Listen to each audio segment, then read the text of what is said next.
पर्दा इतना नहीं भौंकना चाहिए कि पर्दा फट जाए। एक दिन आई थी कि प्रेम की गली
बैठे।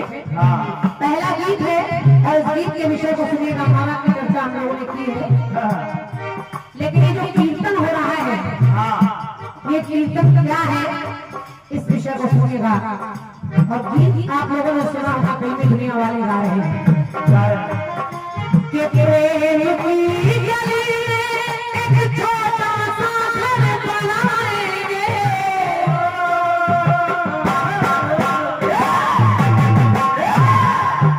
अरे प्रेम की गली में एक छोटा सा घर बनाएंगे। गलियां ना मिले ना सही बातों से सजाएंगे। तो बगिया से सुंदर वो बन हो। अरे बगिया से सुंदर वो बन हो।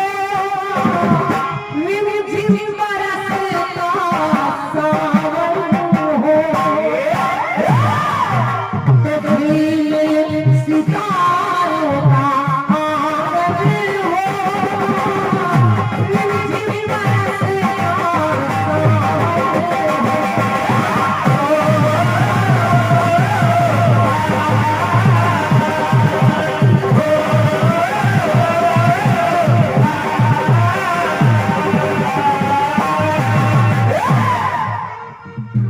शकुनिया। पहला गीत और निवेदन करें, सुनिएगा। सुनिए। एक कहानी आपकी जब मैंने बहुत पहले सुनी, उस कहानी में भी एक गुबरैला है। और वो गुबरैला कहां से कहां जाता है, कहां पहुंचकर फिर शिवलिंग पर चढ़ जाता है। उसका भाग्य देखिए फूलों के माध्यम से। तो मेरे गीत में भी जो प्रसंग मैं सुना रही हूँ उसको गौर से सुनिएगा। और यहाँ की जनता से भी निवेदन कर रही हूँ कि आप लोग गौर से सुनेंगे तो आपको बड़ा अच्छा लगेगा। एक बार नारद जी भगवान विष्णु के पास गए और नारद जी विष्णु भगवान से कहने लगे कि हे विष्णु भगवान, हम सत्संग का फल जानना चाहते हैं कि सत्संग सुनने से, सत्संग करने से क्या फल मिलता है। भगवान ने कहा कि ऐसा करो, इसका जवाब मुझसे नहीं, मैं जहां बता रहा हूं वहां चले जाओ। एक ढेर मिलेगा, उस ढेर पर गोबर के अंदर एक गुबरैला मिलेगा। उसके पास जाओ और उससे पूछना कि सत्संग का फल क्या होता है। नारद जी ने कहा कि अब नारद जी चले। अब पहुंचे तो हुआ क्या देखें कि गुबरैले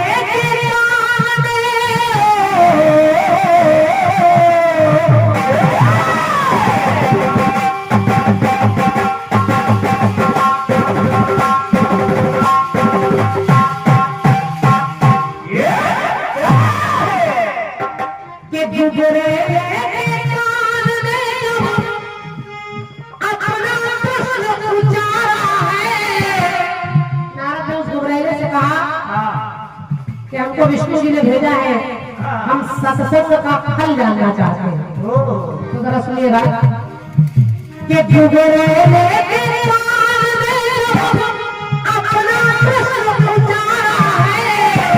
तो सुनते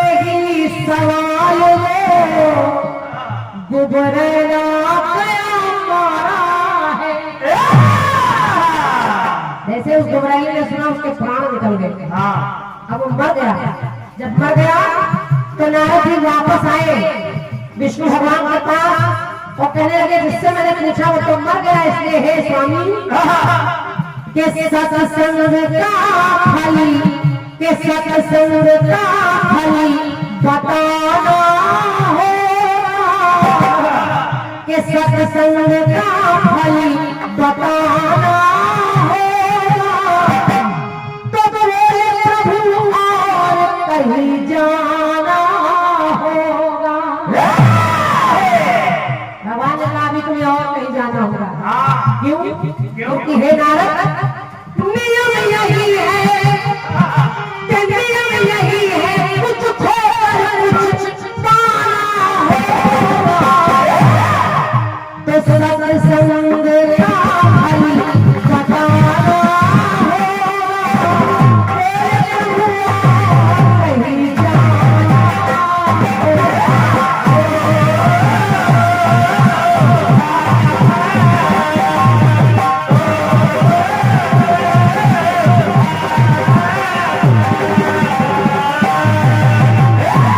अब गीत के बहुत गौर को सुनिएगा।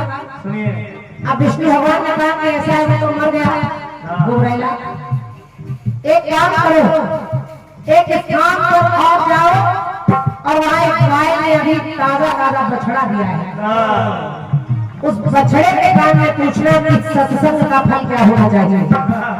अब नारद जी वहां पहुंचे, जरा देखिए वहां क्या होता है। देखें के कान में बछड़े नारद ने जैसे वचन उचारा है, तो सुनते ही सवाल वो बछड़ा भी गया मारा है। नारद ने जैसे ही बछड़े के कान में पूछा तो बछड़े के भी सुनते ही कान निकल गए। अब नारद सोचने लगे जिससे पूछ रहा हूं वो तो निपट जा रहा है, पूछा किससे जाए।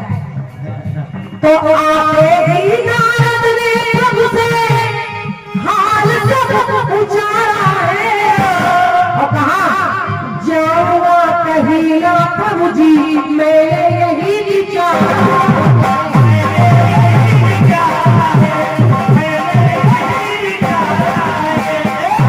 नारद कहेंगे भगवान अब मैं कहीं नहीं जाऊंगा, मैं जिसके जिसके पास आपके कहने से जा रहा हूँ वो मर जाता है, इसलिए आज मैं आपसे ही पूछूंगा। हाँ। भगवान विचार करने लगे मैं क्या जवाब दूं, तो भगवान कहने लगे नारद के ना समझ को, भगवान कहेंगे नारद मानेंगे नहीं, तो ना समझ को प्यार से समझाना होगा, कि ना समझ को प्यार से समझाना होगा, तो बोले प्रभु और कहीं जाना।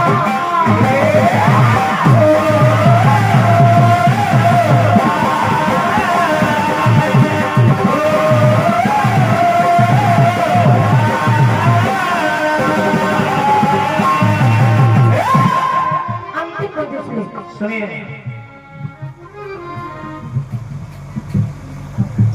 और ये बिटिया अपने पापा को शायद नाम बता रही है, छेदीलाल पाल जी, आपकी ओर से छेदीलाल जी की ओर से 101 मुद्राएं हैं और ये बिटिया इसने भरा पुरस्कार लाई है। दोनों बच्चियों को ढेर सारा प्यार, बाबा आपका कल्याण करे। अंतिम पंक्ति सुनिएगा और मेरा विश्वास है आपको अच्छी लगेगी। सुनिए अब भगवान ने कहा कि नारद ऐसा करो, अमुक जगह पर जाओ, अभी एक राजा के यहाँ नया नया बच्चा हुआ है, रानी ने एक बच्चे को जन्म दिया है, तो तुम राजा से नहीं उस बच्चे से पूछना कि सत्संग का फल क्या होता है, उसके कान में पूछना। नारद डरने लगे, कहेंगे जिससे पूछ रहा हूं वो तो मर जाता है। गैया और गुबरेला तो कुछ नहीं कर पाया, राजा का बच्चा मर जाएगा तो हमको भी मार डाला जाएगा। लेकिन फिर भी नारद गए। नारद वहां पहुंचे और राजा से कहे कि आपके कुछ संस्थान हुई है, मैं 1 मिनट उससे अकेले में कुछ कहना चाहता हूँ। राजा ने कहा कि अकेले में क्यों, मुझसे तो पूछना है। नारद ने कहा नहीं उसी से पूछूंगा जो बच्चा है, लेकिन शर्त इतनी है कि 2 तरफ से दरवाजे होने चाहिए, इधर से भी इधर से भी, बीच में हमारी वार्ता होगी। ये नारद जी की चालाकी है, सोचने लगे अगर बच्चा मर जाएगा तो हम एक तरफ से निकल जाएंगे। इसलिए दो तरफ दरवाजे चाहिए। राजा ने कहा ठीक है पूछो। अब अंतिम पंक्ति सुनिए। सुने के पूछूंगा प्रभु क्या करते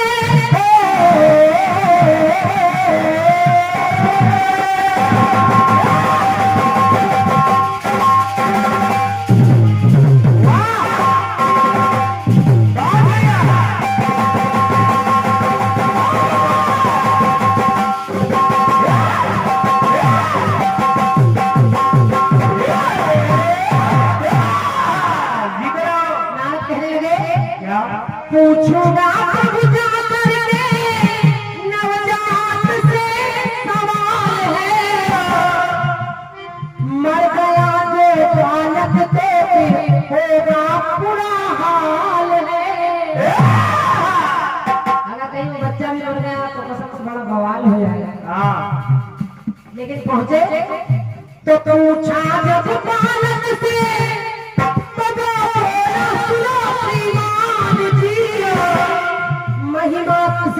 महिमा सत्संग की क्या तुम पाए नहीं जान जी। उस बच्चे ने जवाब दिया, कोई जवाब नहीं दे पाया। उस बच्चे ने कहा आज तक आप सत्संग की महिमा नहीं जान पाए। उसने कहा सुनो, ये जिससे तुम सवाल कर रहे हो ये है कौन? ये जो राजा का बेटा तुम्हें दिखाई दे रहा है ये है कौन? के गुजरेले से पछड़ा बना। ये कोई और नहीं, मैं ही पहले गुजरेला था। जब तुमने मुझसे सत्संग का फल पूछा तो भगवान का नाम सुनते ही सत्संग की बात आते ही मेरे प्राण निकल गए और मैं बछड़े की योनि में चला गया। फिर तुमने जब बछड़े से पूछा तो उससे अच्छी योनि यानी मैं मनुष्य की योनि में आज राजा के यहाँ आ गया। तो गुजरेले से बछड़ा बना अब राजा का चक्रवर्ती में ये सत्संग का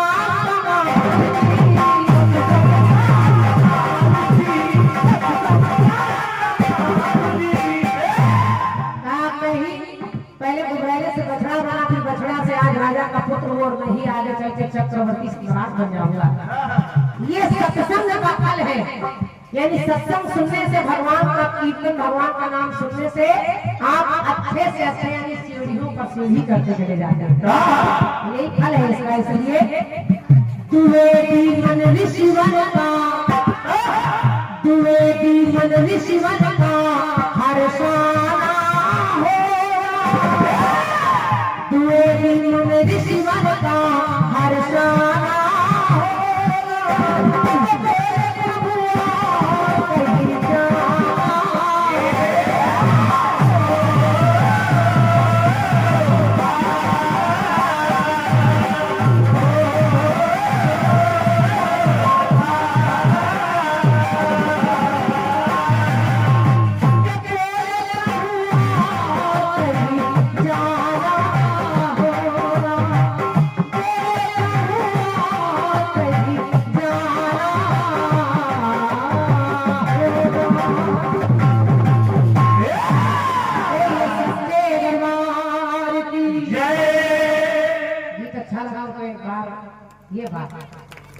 ये पुरस्कार सबसे बड़ा है और ये पुरस्कार दोनों कलाकारों को रात भर देते रहिए ताकि हम लोगों का उत्साह बढ़ता रहे।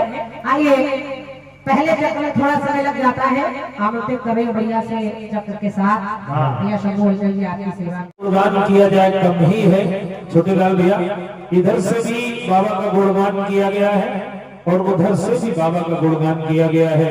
कलाकार से जहाँ तक बन सकता है वहाँ तक लाता है। बहुत अच्छी मेहनत आपने की है, इसमें कहीं कोई दो राय नहीं है। बहुत बेहतरीन प्रस्तुति रही है। आइए एक गीत बड़ा बेहतरीन गाया है आपने और गीत आपका कह रहा है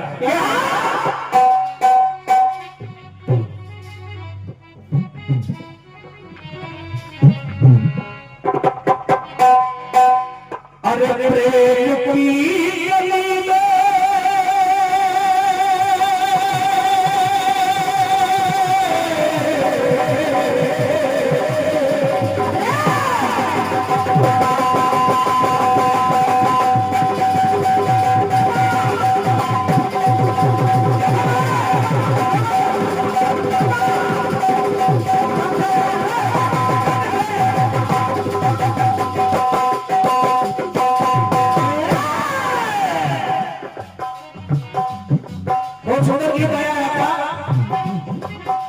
अरे प्रेम की गली में सुंदर शायर बताएंगे, कलियां ना मिली ना सही कांटों से सजाएंगे। लेकिन हमको हीरा मोती से सजाते भैया, लेकिन क्या करें, पास हमारे तो पैसा होगा, जैसा चाहे वैसा होगा। अरे वैसा होगा वैसा होगा, ना जाने फिर कैसा होगा। झिलमिल सितारों का आंगन होगा, रिमझिम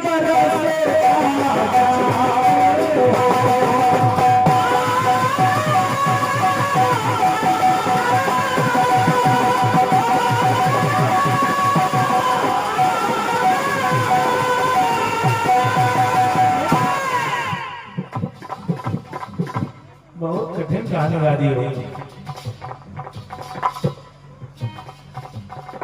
ये कहानी हमारे सामने आ चुकी है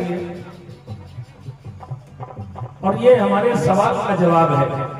अब देखिए, मैं जवाब को सवाल बना रहा हूं, क्योंकि आपने सत्संग का प्रभाव लिया है और मैं संगत का प्रभाव बता रहा हूं। छोटे लाल भैया, सत्संग विशेष चीज है तो संगत भी विशेष चीज है। संगत से गुण होत है और संगत से गुण जाए। आइए, मैं उसी सुब्रहले के कथानक को ले रहा हूं और देखिए उस कथानक में पा क्या रहा हूं, शायद अच्छा लगेगा आपको। अरे एक दिन एक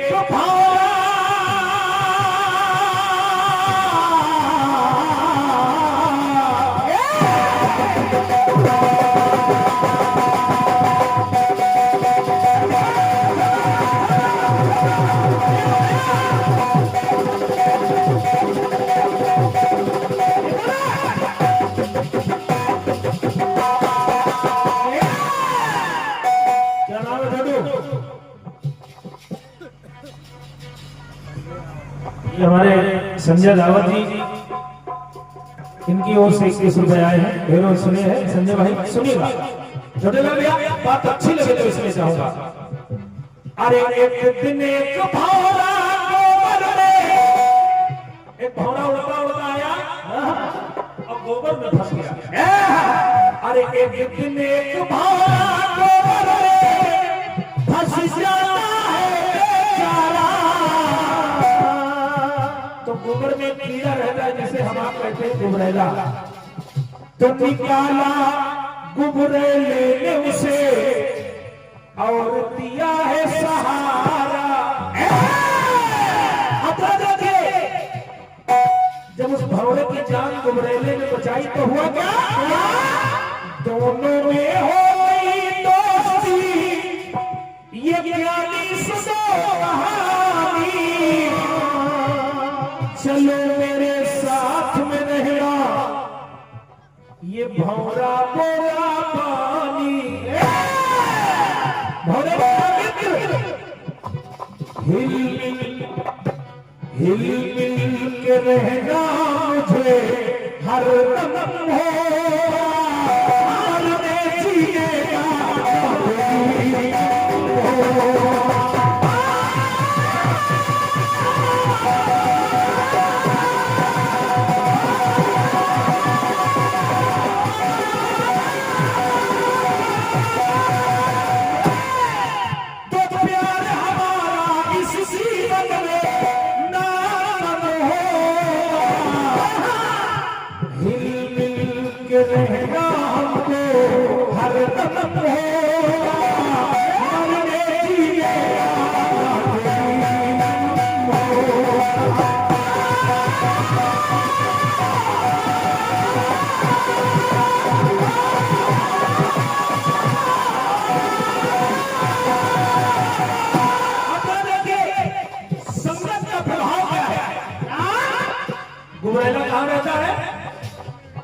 गोबर में। वो संगत किसकी मिल गई? भौरे की। हमारी माता बहने बैठी है, जरा सुने। अरे गोबरे ले भौरा अपने साथ लेके आया है, और एक खिले फूल में उसने मित्र को बिठाया है। चला गया। अब जरा विचार करिए, जो व्यक्ति गोबर में रहता हो और उसे फूल पर बैठा दिया जाए, और जब गोबरेला फूल पर बैठ गया तो गोबरेले फूल में हुआ स्वर्ग सा एहसास है, और वो सोचने लगा मेरे उस निवास से अच्छा मेरे मित्र का निवास है। आपकी तालियों के लिए आभार है, साधुवाद है। तो ऐसा घर मेरे लिए उत्तम होगा, मरने जीने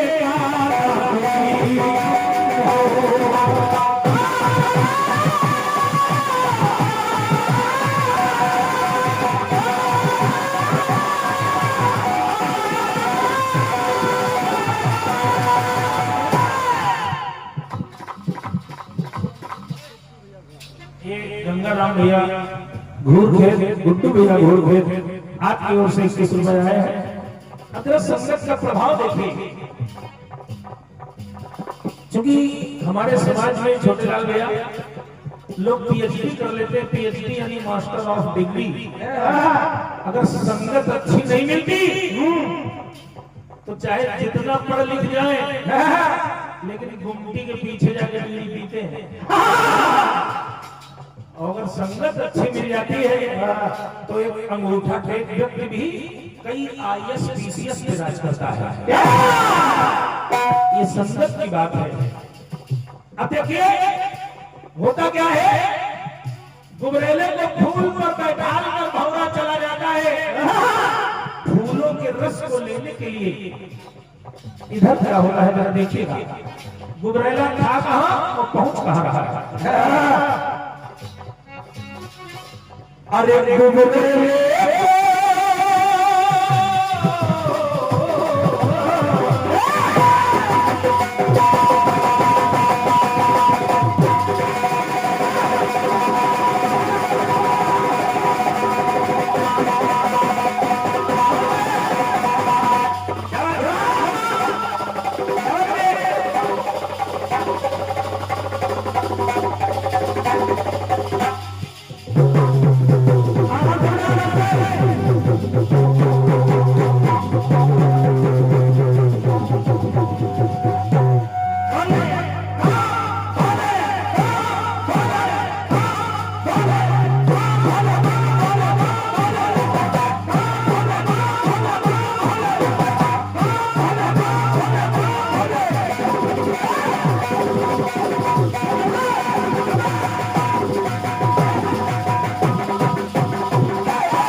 फूल पर बैठा कर चला गया गुबरेले को,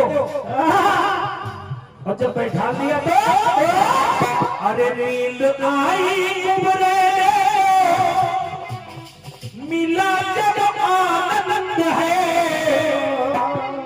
और फूल की एक विशेषता है, जब शाम हुई जब शाम हुई तो फूल अपने आप हुआ बंद है। फूल बंद हो गया, और फूल के अंदर कौन है? गुबरेला। अरे प्रातःकाली ने तोड़ा और बेच कर वो आया है, वही सुमन पुजारी जी ने शिव जी पर चढ़ाया। आपकी तालियों के लिए आभार है, साधुवाद है।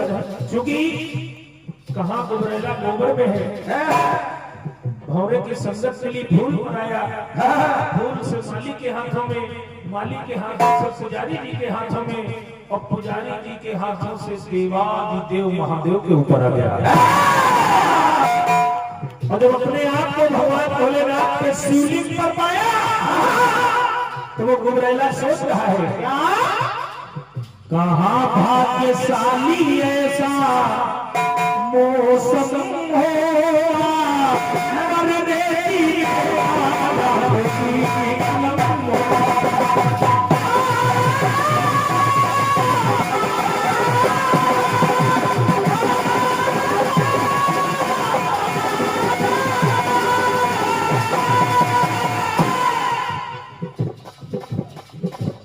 छोटे लाल गीत को आगे बढ़ाए दे रहा हूं।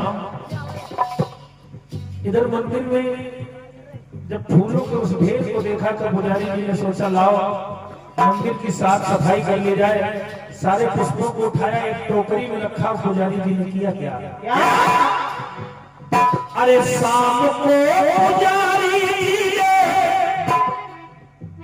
किया गंगा में प्रवाहित है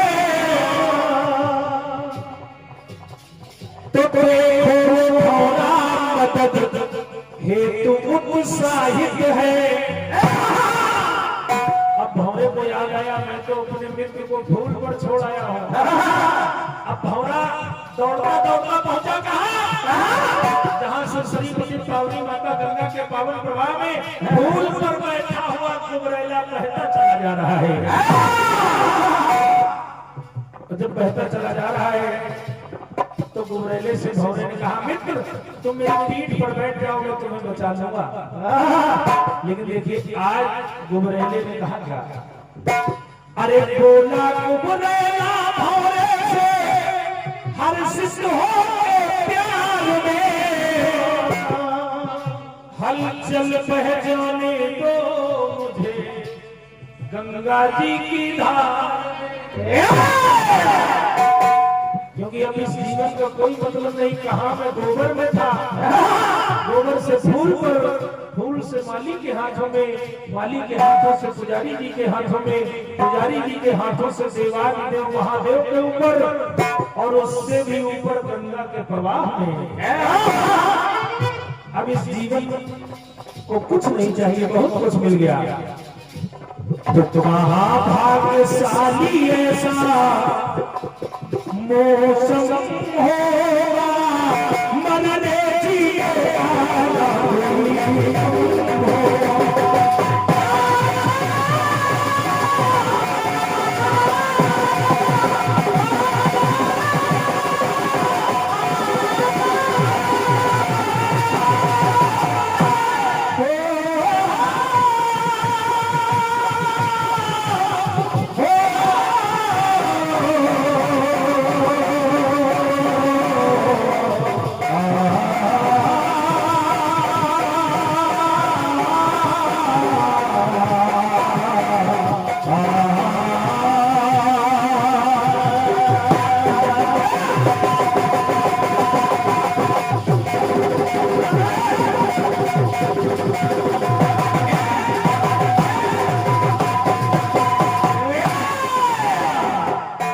बोलिए सबसे दरबार की जय।